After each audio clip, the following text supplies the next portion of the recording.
Oh, hang on. I'm having internet connections. Ooh, hang on one second. Let me see if I can close a few things out. Hello, hello. While we're waiting for my internet to restore, hang on one second. Maybe I am not lagging for everybody, but it says I have a poor internet connection on my end. Okay, hang on. Let me get over there. Oh, yeah, I'm very pixeled. Okay, good morning, Tina. Good morning, Facebook user. Okay. All right, there's my internet. Okay, it just took a minute. I was just froze for a little bit, had a poor connection, but we're good now. So, how's everybody doing? I hope you're excited for a new month. Um, yeah, this is like a really fun spot for me, and I know I've said it like 3 times, but it is. So, I'm really excited to get this area started, tackled, conquered for the month of November. Hello, Jackie. You know what? I do want to check one thing real quick. Hang on one second. Just talk amongst yourselves. Okay, we're good. All right, I just had to check one last thing. All right, let me get my notes all pulled up. So, I hope you guys are having a great day. It is beautiful here. It's really nice out. I fully intended to change, but my morning's been a hot mess. I'm working on 3 different projects all at the same time, and I forgot to change out of my casual. So it's Casual Monday officially for today, in case you didn't get the memo.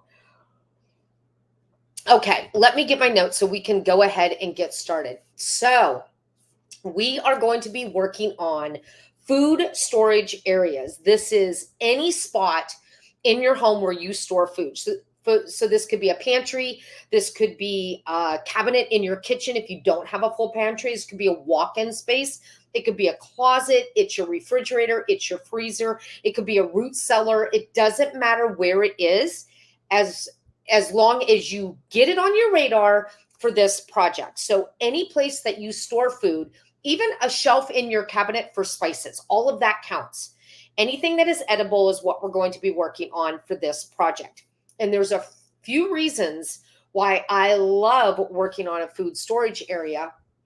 And I like to do it in the month of November because with the holidays right around the corner, having a clean and organized space will save us not only a huge amount of time, but also a huge amount of money.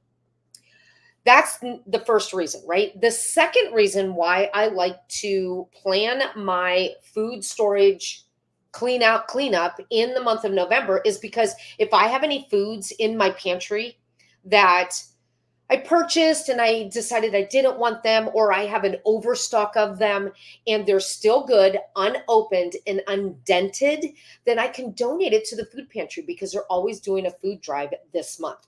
So, because of those 2 reasons, I love to target food storage in the month of November.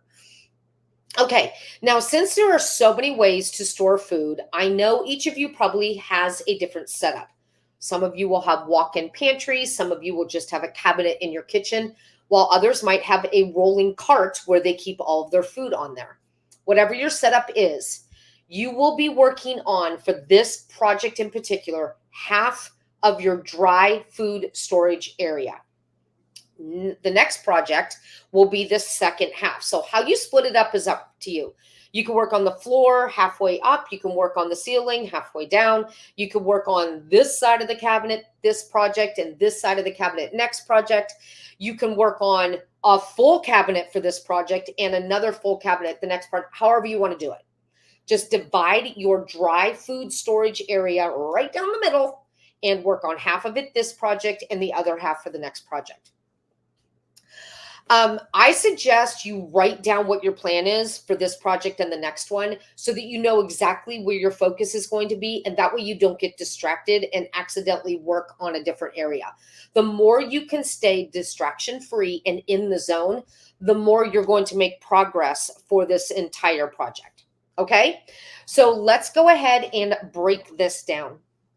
All right, so like I said, this is your food storage for your dry goods, and this is the part 1 of this storage project. So the first thing that I want you to do is decide exactly what you're going to be working on for this week. The second thing you're going to do is mark off time in your planner to work each day for the next 7 days. So if you can only work 10 minutes a day, that's fine. Mark off, block out 10 minutes for each day for the week ahead.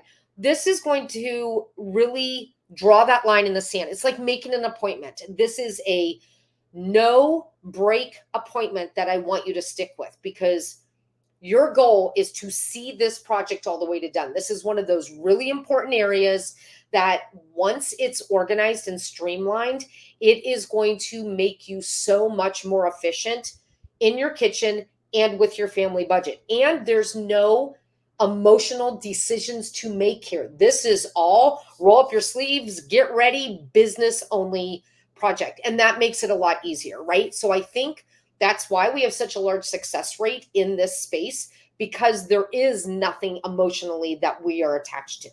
Okay.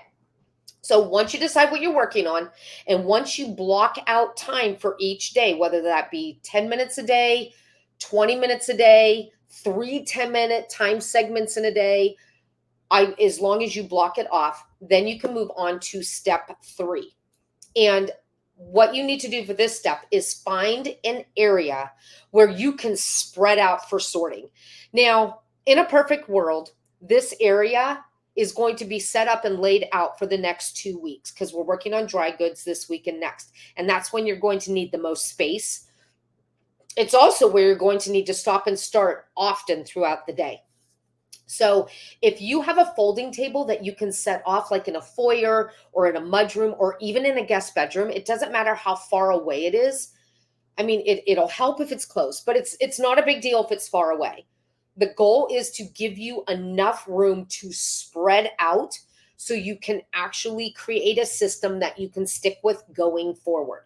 Okay. Now, if you're an empty nester like I am, just use your kitchen table, right? It's okay if the kitchen table is off limits for the next 7 days. That's fine.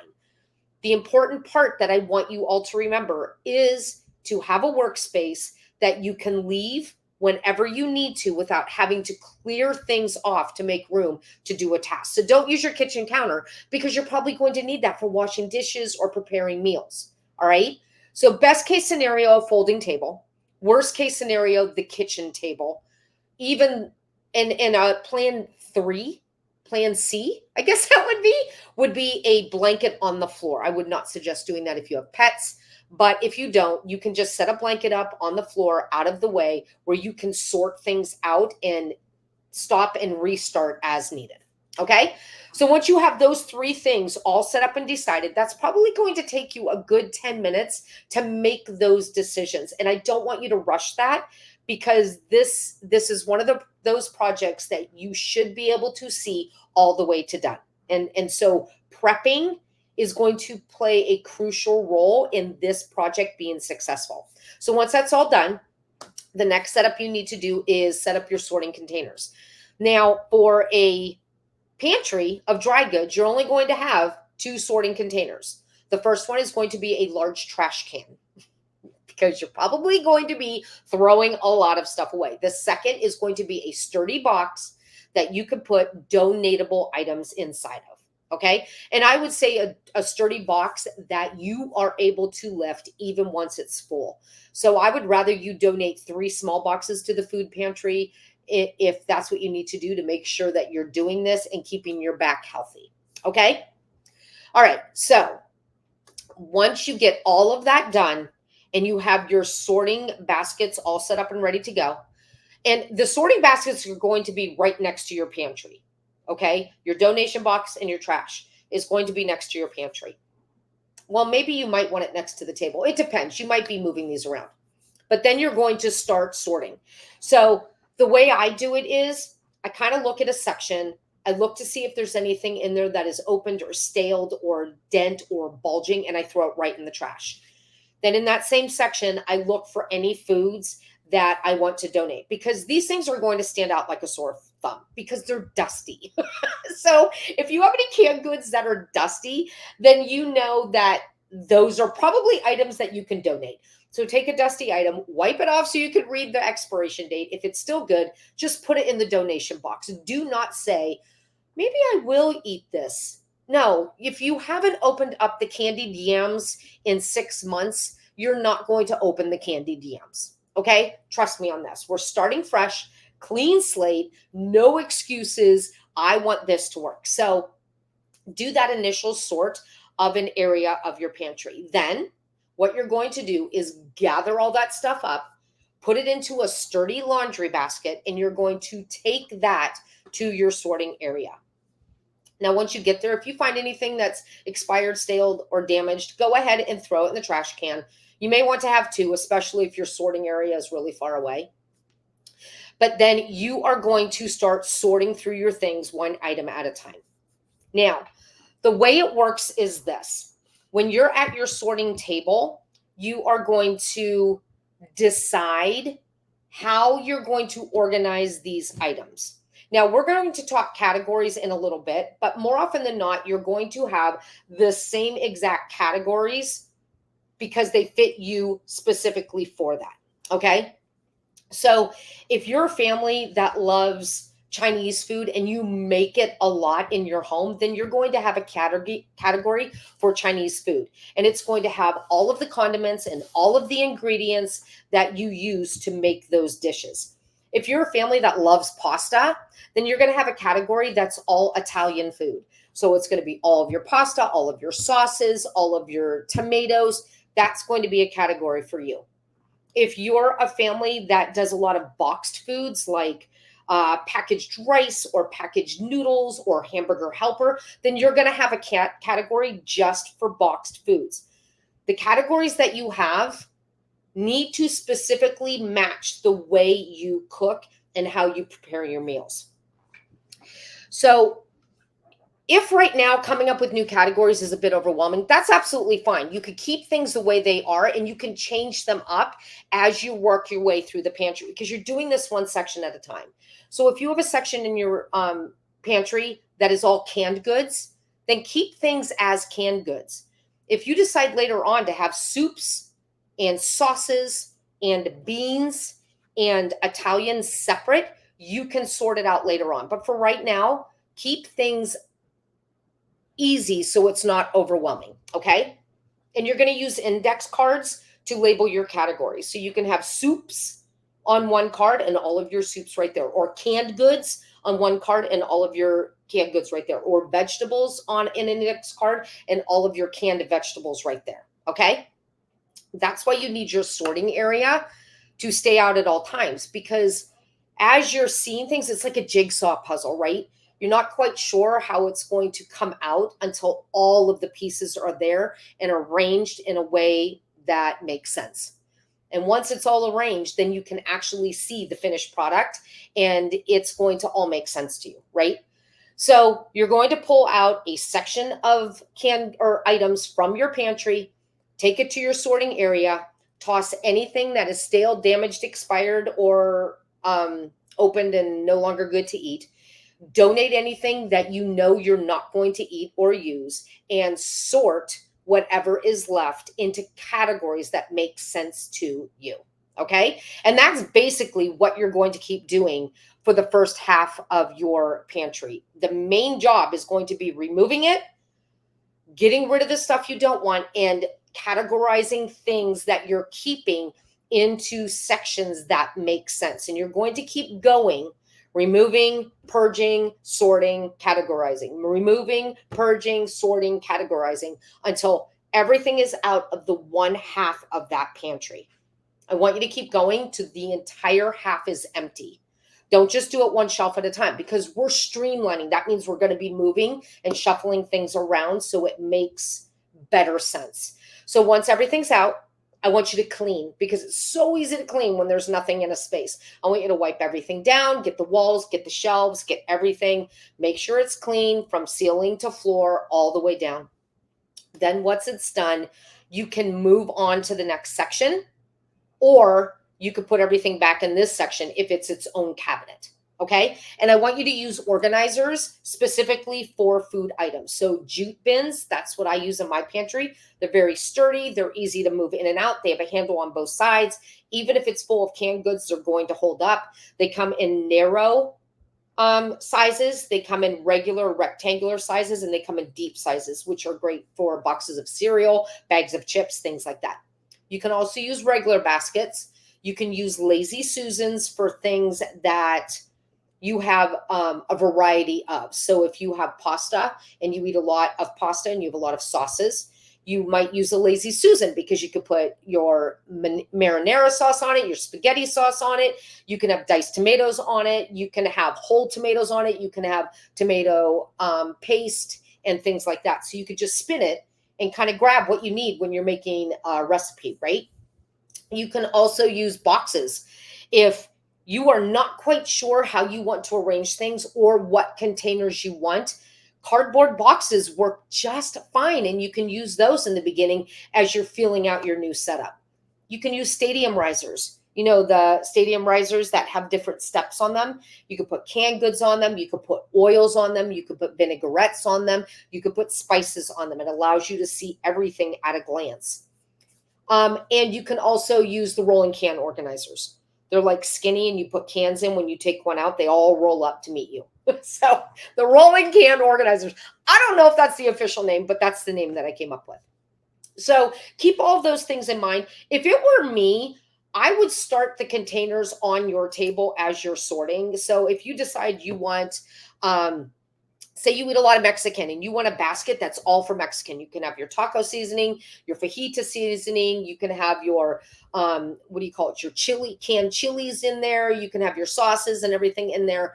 That can all go into one basket. If you know you want it in its own jute bin, then you could put that in there, set it on the kitchen table, index card in the front. And as you find more things, you can add it to that container. This is going to help you see, first of all, how much you actually have. Because if everything is all in one big pile, it's kind of hard to tell if you have 200 jars of tomato soup and 200 cans of tomato soup and 1 can of chicken noodle soup when you only eat tomato soup twice a year and you eat chicken noodle soup every week. It's going to let you see what your inventory actually is so you can streamline your shopping list going forward and donate the excess so you have a more even supply of the foods in your pantry. Okay, so that is basically what you're working on today is the one half of that pantry, sorting and categorizing things out.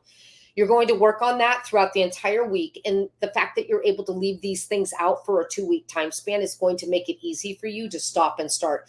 So the best time to organize, you guys, is while you're cooking dinner. So if you're waiting for water to boil, grab a few things out of your pantry and put it into the categories on your sorting area. If you're baking cookies for your son's school, grab a few things out of your pantry and sort it on your and categorize it on your sorting area. Every minute helps get you closer to the finished project. So you need to kind of cookie cutter this working sessions into where you have time. There was something else I wanted to talk about, and I can't remember what it was now. Gosh, that frustrates me when I forget. Yeah, because here's the thing. I was going to have you do this one section at a time, and I decided we're going to do the entire pantry at a time.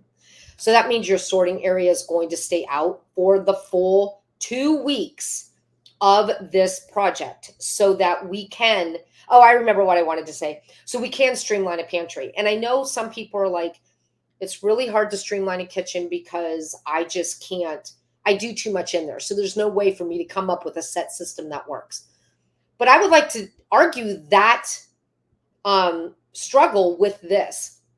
Restaurants are the most streamlined areas I have ever seen. If you've ever watched a cooking show, like where they do challenges inside the back end of a restaurant, it is pristine, it is clean, it is organized. You have 10 people in there working.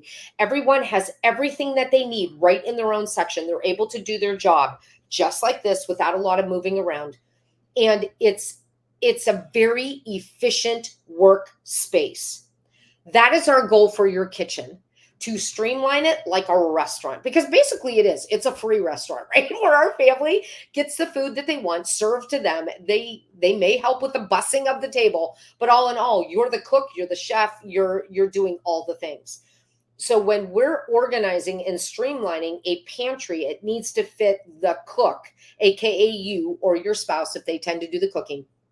specifically. So when you walk into a pantry, if you want to see the main foods that you cook right in front of your face, that's where we're going to put those main foods, right? It needs to make sense to you. It doesn't need to make sense to anybody else.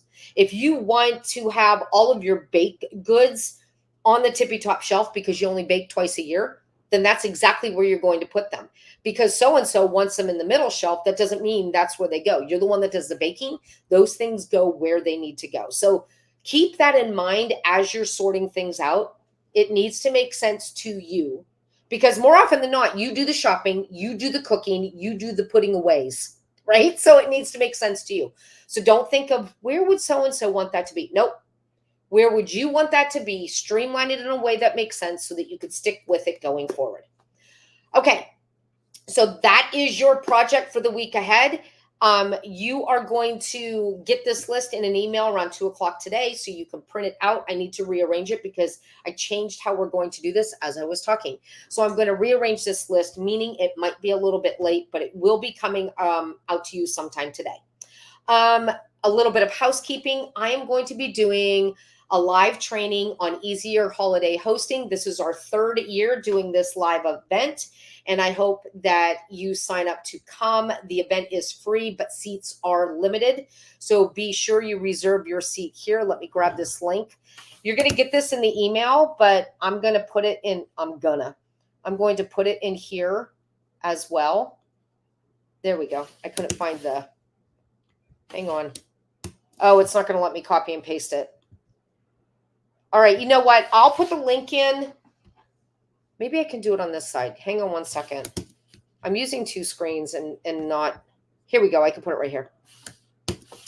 It's okay, Annette, computer problems. I was having computer problems too. All right, so that link is going to take you to where you can sign up for easier holiday hosting. This is our 3rd year doing this event. It is a lot of fun. Anyone that attends live gets the free Thanksgiving planner. So please sign up. Tell your friends. I don't have very many people signed up for this, so there's still quite a few seats left.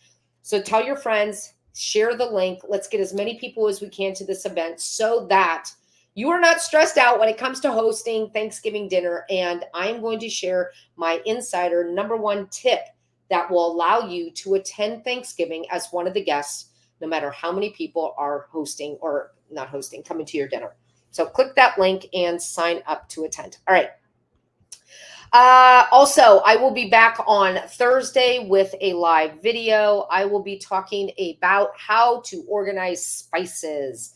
So that's what we're going to talk about this Thursday. That will be at 1 p.m. Eastern time. Make sure you join me for some tips on how to organize spices in your kitchen. All right, everybody, that's all I have for you today. I will see you on Thursday. Take care. Happy decluttering. Bye.